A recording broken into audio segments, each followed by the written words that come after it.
नमस्कार करा. प्रार्थना पूर्वक नमस्कारां समर्पयामी. पुन्हा हात हातामध्ये घ्यायचा आहे. पहिलं वचन राईट हँड हातात घ्यायचं आहे. राईट उजवा हात हातात घ्या. दोघांनी पण उजवा उजवा. तर आपण या ठिकाणी आता सप्तपदीचे वचन समजून घेऊ. पहिल्या मंत्राचा अर्थ असा होता की नवरी वचन घेते. बरेच लोक मला विचारतात, गुरुजी तुम्ही फक्त सगळेचे सगळे वचन फक्त नवरीलाच घ्यायला लावता, अशी पार्शलिटी कशासाठी? तर लक्षात घ्या, सर्वात पहिले 4 वचन नवरदेव घेतात. धर्म, अर्थ, काम आणि मोक्ष. या 4 वचनांनंतर जे काही उर्वरित 7 वचन असतात 11 वचनांपैकी, ते उर्वरित 7 वचन सप्तपदीच्या माध्यमातून नवरी घेत असते. नक्कीच स्त्रीला संसाराची जबाबदारी जास्त आहे आणि त्यामुळे तिला वचनही जास्ती आहेत. म्हणून या ठिकाणी सप्तपदीच्या 7 वचन आता वधू घेणार आहे. 4 वचन नवरदेव यांनी घेतले आणि मातीच्या लावणी असं म्हणत त्यांनी प्रतिवचन सुद्धा त्या ठिकाणी नवरीच्या आई वडिलांना दिलं. तर 4 वचन झाले. आता उर्वरित 7 वचन हे वधूसाठी आहेत. तर वधू नवरदेवांना काय सांगते की हे पती परमेश्वरा, थोडी शांतता ठेवा, आपापसात बोलू नका. जे काही वचन त्यांना सांगितले जात आहेत त्या वचनाचा अर्थ त्यांच्यापर्यंत पोहोचला पाहिजे. तर नवरी नवरदेवाला काय वचन देते लक्षात घ्या. हे पती परमेश्वरा, हे प्राणनाथ, हे भगवंता, तुम्ही माझ्यासाठी विष्णूच्या रूपात आहात आणि त्यामुळे तुम्हाला काय आवडतं काय नाही आवडत, जेवणात कुठला पदार्थ आवडतो, या सर्व तुमच्या आवडीनिवडी मी समजून घेणार आहे आणि दररोज तुमच्या आवडीनिवडीचा स्वयंपाक तुमच्यासाठी माझ्या स्वतःच्या हाताने बनवणार आहे. कुठल्याही प्रकारचं पार्सल पॉइंट, कुठल्याही प्रकारचं हॉटेलिंग न करता मी माझ्या स्वतःच्या हाताने तो स्वयंपाक तुमच्यासाठी बनवेल. नवरदेवा एवढं गोड हसू नका. एकदा विचारून घ्या, बाई स्वयंपाक येतो का? नाही रोज आहेत असं होता कामा नाहीये. आपल्या पतिदेवांना काय आवडतं काय नाही आवडत हे आपण समजून घेतलं पाहिजे. जर त्यांच्या आवडीचा एखादा पदार्थ आपल्याला जमत नसेल तर तो आपण आपल्या सासूबाईंकडून शिकून घेतला पाहिजे आणि तो नवरदेवांना पतिदेवांना ज्या वेळेस आवडणारा पदार्थ आपण बनवून दिला त्या वेळेस ते आपल्यावरती काय असणार आहे, प्रसन्न असणार आहे. त्याच्यामुळे मनामध्ये शिरण्याचा मार्ग कुठून आहे माहिती का तुम्हाला? आणि त्यामुळे आपण त्यांच्या आवडीचे पदार्थ हे रोज त्यांच्या जेवणात बनवून दिले पाहिजे. कुठल्याही प्रकारचं स्विगी, झोमॅटो, उबर वगैरे न वापरता, हॉटेल वगैरे न वापरता आपण स्वतःच्या हाताने बनवायचे. त्यांना जर ड्युटीवरून व्यवसायावरून यायला उशीर झाला तर तुमचं ताट वाढवून ठेवलंय, तुम्ही तुमचं जेवण करून घ्या असं कधीही सांगायचं नाही. जे काही असेल ते ताजं बनवून द्यायचं आहे. का? कारण की प्रत्येक घरामध्ये असलेली स्त्री ही एक अन्नपूर्णा असते आणि अन्नपूर्णेच्या रूपामध्ये स्त्रीचं स्थान हे घरामध्ये असतं आणि अन्नपूर्णा बनून आपण घरामध्ये आपला वावर ठेवला पाहिजे. जसं लक्ष्मीच्या रूपामध्ये आपला मान किती आहे त्याच पद्धतीने अन्नपूर्णाच्या रूपामध्ये सुद्धा आपण त्या ठिकाणी घरामध्ये आहोत आणि म्हणून या सर्व गोष्टी आपण पाळल्या पाहिजे. असं वचन ठेवले ठिकाणी येते. सुपरी जोडायचे वचन पूर्ण करायचं आहे. ओम एकमिके विष्णु स्वाहा.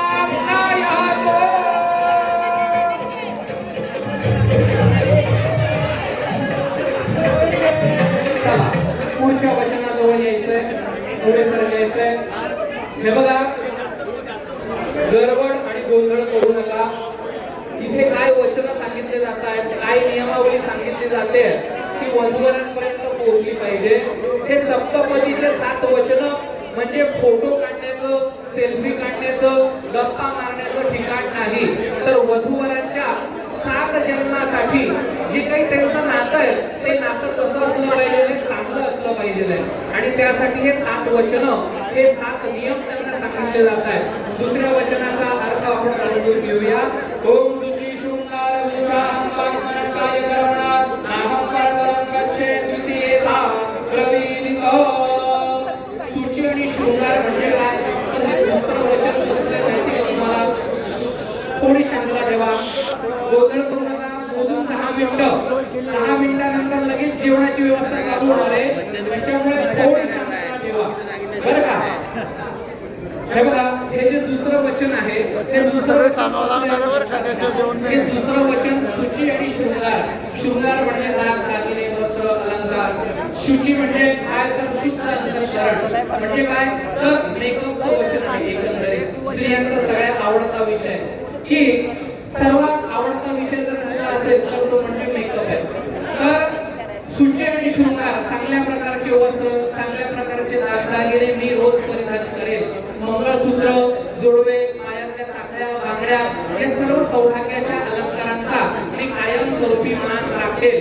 कपाळी थोडं का होईना कुंकू लावेल, दोन का होईना हातात बांगड्या घालेल आणि सौभाग्यवती असल्या कारणाने या सर्व गोष्टींचा मान आणि सन्मान मी कायमस्वरूपी राखेल असं वचन वधू या ठिकाणी घेते.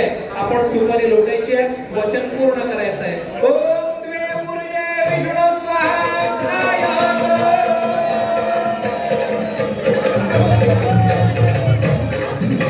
यानंतर पुढच्या वचनाजवळ यायचं आहे. ओम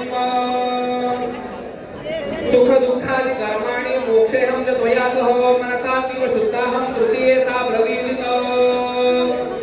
आजचा दिवस जसा आनंदाचा आहे तसेच सगळे दिवस जीवनामध्ये आनंदाचेच असतील असं कधी होत नाही.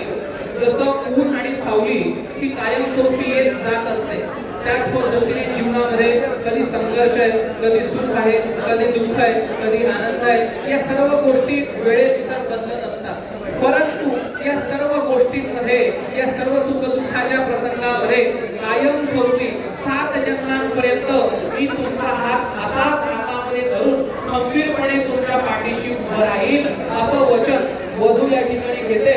आपण सुपारी लोटायचे, तिसरं वचन पूर्ण करायचं आहे.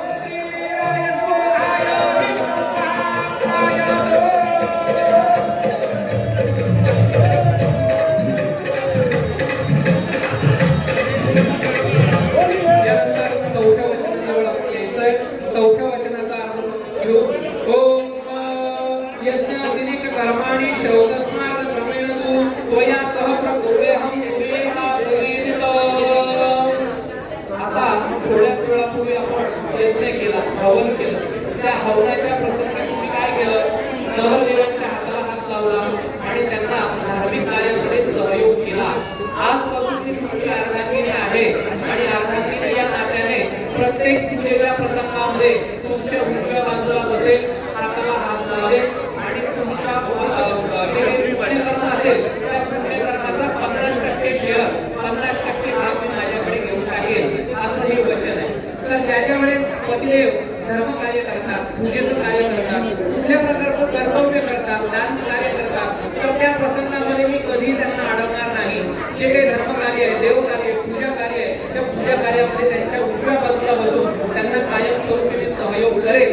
कुळाचार, धर्म, आरत्या, स्वामीची सेवा जसं आजपर्यंत माझ्या सासूबाईंनी केलंय तसं सर्व करण्याची जबाबदारी आजपासून धरण्याची सून असल्या कारणाने, पुरण्याची कुलवधू असल्या कारणाने ही सगळी जबाबदारी आजपासून माझी असणार आहे आणि त्या जबाबदारीचं मी पालन करणार आहे असं वचन वधू येते. आपण सुपारी लोटायचे, वचन पूर्ण करायचं आहे. ओम जगवारी मयो भाय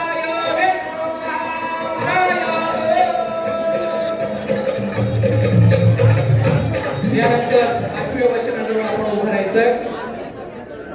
ओम गार्हस्थ्येच सहाय्याः सुख दुःखानुवर्तिने वंशवृद्धे करिष्यामि पंचमेसा प्रवेशित.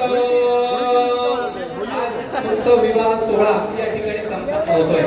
या विवाहाच्या माध्यमातून तुम्ही आज काय होताय? एकरूप होताय.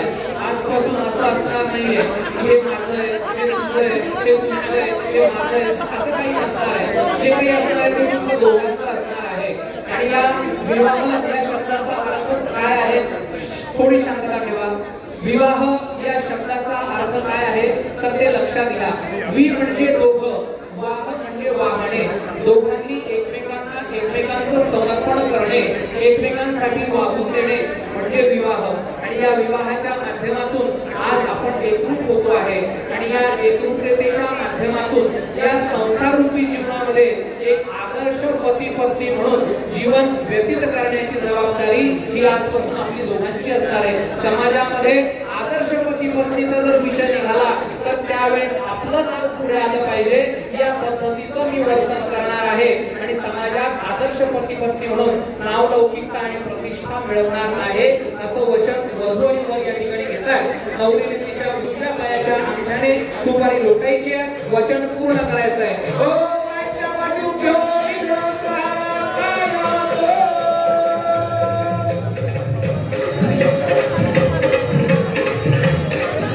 त्यानंतर सहाव्या वचनाकडे यायचं आहे. सहावं वचन ओम, सहाव्या वचनाकडे उभा राहायचं आहे. ओम सुखे दुःखे प्यामितं षष्ठे वैसा ब्रवीदितं दुःखं चैव सदारिद्र्यं सुखं चैव सुशोभनं सुखे दुःखे प्यामितं षष्ठे वैसा ब्रवीदितं.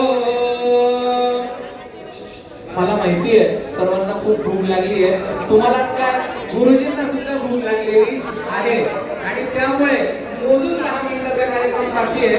मोजून 10 मिनिटं आपण लगेच या ठिकाणी पुढच्या कार्यक्रमाची सुरुवात करणार आहे. त्यासाठी 5 ते 10 मिनिटं फक्त शांतता ठेवा, आपसात गडबड करू नका आणि जे कोणी बोलतील त्यांना रांगेमध्ये सगळ्यात शेवटचा मिनिट लागणार आहे हे लक्षात ठेवा. त्याच्यामुळे कृपया कोणीही बोलू नका. सहावं वचन आपण समजून घेऊया. सहाव्या वचनाचा अर्थ असा आहे, या सहाव्या वचनाच्या माध्यमातून नवरी नवऱ्याला सांगते की मी तुमची आहे, परंतु तुमची मैत्री सुद्धा आहे. मित्रत्वाच्या नात्याने तुम्ही तुमचं मन माझ्याजवळ मोकळं करायचं आहे, मनामध्ये कुठल्याही प्रकारचा भार ठेवायचा नाहीये. तर मैत्री गोष्टीचं का सांगितलेलं आहे, का सांगितलं असेल बरं शास्त्राने, तर लक्षात घ्या मनुष्याला सर्वात जवळचा जर कोण असेल तर तो म्हणजे मित्र आहे.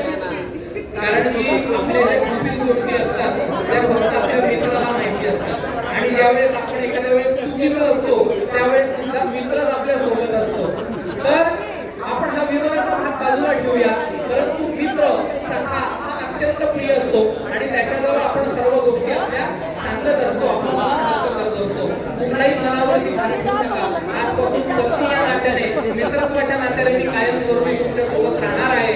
आपण सुखाने संसार करत असताना तुमच्या सर्व मनातील गोष्टी तुमच्या मनामध्ये असलेले जे दुःख आहे ते सर्व तुम्ही मला सांगत चला आणि अशा पद्धतीने मी सर्व गोष्टी कायम स्वरूपी तुमच्या सोबत राहणार आहे असं वचन वधू या ठिकाणी घेते. सुपारी लोटायची, 6वं वचन पूर्ण करायचं आहे. ओम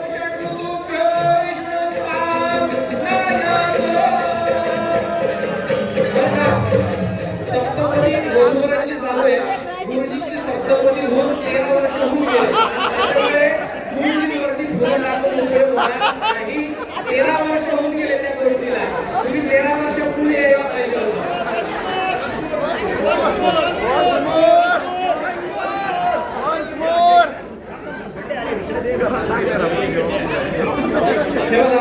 आपण आता 7व्या वचनासाठी पुढच्या बाजूला यायचंय. फुलं माझ्यावरती टाकले त्यांच्यासाठी सूचना आहे, तुमच्यासाठी आता अर्धा तास सप्तपदी करणार आहे. परत टाकले तर परत अर्धा तास म्हणणार आहे. हे बघा मोजून 5 मिनिटाचं शेवटचं आणि 7वं वचन आहे. 7व्या वचनामध्ये वधू नवरदेवाला सांगते आहे, हे प्राणनाथ, हे पती परमेश्वरा, तुम्ही माझ्यासाठी विष्णूच्या रूपामध्ये आहात, त्यामुळे तुमची जागा आजपासून माझ्या डोळ्यामध्ये आहे. मी दररोज सकाळी उठल्यानंतर तुम्हाला नमस्कार करणार आहे, कारण की तुम्ही माझे कोण आहात, भगवंत आहात, भगवान विष्णू आहात आणि त्यामुळे माझ्या दिवसाची सुरुवात तुम्हाला नमस्कार करून असणार आहे. कारण की प्रत्येक पतिव्रता स्त्रीचा धर्म आहे, पतिदेवांचा 4 चौघामध्ये अपमान करू नये, पतिदेवांना नावाने कधीही हाक मारू नये. नावाने हाक मारायची असेलच तर उठाण्यामध्ये नाव घ्यायचं आणि मग त्यांना हाक मारायची, परंतु पतिदेवांना आरे म्हणून कधी हाक मारायची नाहीये. पतिदेवांचा कायमस्वरूपी नाम राखायचा आहे. प्रत्येक पुरुषाची फक्त एकच अपेक्षा असते की ज्या घरासाठी, ज्या संसारासाठी मी झटतोय त्या संसारातल्या माझ्या बायकोने मला कायमस्वरूपी भरभरून असा मान दिला पाहिजे, सन्मान दिला पाहिजे, कधी 4 लोकांमध्ये माझा अपमान करू नये, एवढीच फक्त प्रत्येक पुरुषाची अपेक्षा असते. आणि स्त्रीची काय अपेक्षा असते ती पण लक्षात घ्या. तर स्त्रीची अपेक्षा असते की माझ्या पतिदेवांनी मला भरभरून वेळ दिला पाहिजे, मी त्यांच्याशी काय बोलते काय नाही बोलत आहे हे त्यांनी व्यवस्थित लक्ष देऊन ऐकून घेतलं पाहिजे. कारण की बऱ्याचदा काय होतं, आपलं बोलणं जे चालू असतं ते बोलताना कोणते मोबाईल घेऊन उभे असतात, सगळं लक्ष मोबाईल मध्ये असतं, पत्नीकडे नसतं. तर अटेन्शन जे आहे ते पत्नीला दिलं गेलं पाहिजे. घरातल्या प्रत्येक नात्याला, घरातल्या प्रत्येक संबंधाला आपण भरपूर वेळ दिला पाहिजे. प्रगती करा, परंतु प्रगती करत असताना आपल्या जवळचे नातेवाईक, आपल्या जवळच्या व्यक्ती हे आपल्यापासून दुरावणार तर नाही ना याची कायमस्वरूपी काळजी घ्या आणि भरभरून एकमेकांना वेळ द्या, एकमेकांना समजून घ्या, एकमेकांमध्ये पारदर्शकता ठेवा, कुठल्याही प्रकारच्या गोष्टी लपवाछपवी नसाव्या आणि अशा पद्धतीने आनंदाने सुखाने संसार करा. सुखाने संसार करत असताना हम दो हमारे दो एवढंच नव्हे तर आम्ही सर्व मिळून सुखाने आनंदाने संसार करणार आहोत असं म्हणा. कारण की आजकाल काय झालंय, पती आणि पत्नी आणि त्यांचे मुलं अशी कुठेतरी चौकट आपल्या समाजामध्ये दिसते. तर आपण आपले माता पिता भाऊ बंधू या सर्वांना मिळून सुखाने आनंदाने संसार करायचा आहे. संसार करत असताना माता पित्यांची सेवा, देवा ब्राह्मणाची सेवा, राष्ट्राची सेवा करायची आहे आणि समाजामध्ये आदर्श पती म्हणून आपली नावलौकिकता आणि प्रसिद्धी ही कायमस्वरूपी वाढवायची आहे. असं या ठिकाणी 7व्या वचनाच्या माध्यमातून वधू वचन देत आहे. ते 7व्या वचनाच्या माध्यमातून वधू आणि वर यांना खूप साऱ्या शुभेच्छा आणि या सप्तपदीच्या 7व्या वचनाच्या माध्यमातून हा सप्तपदीचा विवाह सोहळा या ठिकाणी परिपूर्ण झाला. तुम्हाला दोघांना खूप साऱ्या शुभेच्छा, खूप सारे आशीर्वाद, अखंड सौभाग्यवती भव आणि नाका सौख्य भरे असं म्हणत सुपारी लोटून हे 7वं वचन पूर्ण करायचं आहे.